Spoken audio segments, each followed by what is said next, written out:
I'd like to give you a small analogy that will help you understand this issue. Why are hearts sealed, or why is that mentioned in the Quran? Some of you or many of you are familiar with exercise, working out, right? So imagine somebody got into an accident and they're in the hospital, and they're in a hospital bed for 6 months, and they haven't moved their legs for 6 months to a year. When they get up, are they able to use their legs? No, probably they tip over like that. If our muscles, if they're not worked, if they're not exercised, they start losing their ability to function. Like if you keep your eyes closed for 5 years, you're probably going to open them blind. You understand? The ability to accept guidance, the ability to reason in a fair way, in an unbiased way, is a God-given muscle that we have, a spiritual muscle that we have, an intellectual muscle that we have.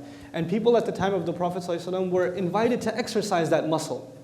And they refused to. They refused to exercise the ability to take in and seriously consider truth when it came to them.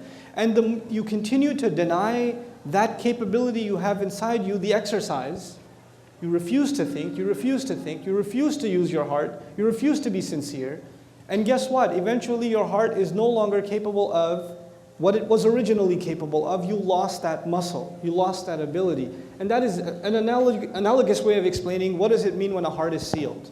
It is not something that's a person has a belief system and therefore their heart is sealed.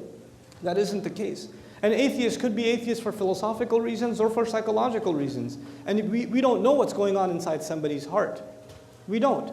As a matter of fact, on this issue, whose heart is sealed and whose is not sealed, my favorite example in the Quran is that of the worst character probably mentioned in the Quran, who even shaitan would probably want an autograph, Fir'aun. Fir'aun, okay?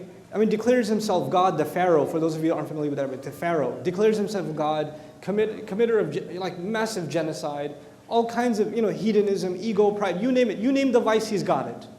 You name the vice, he's got it.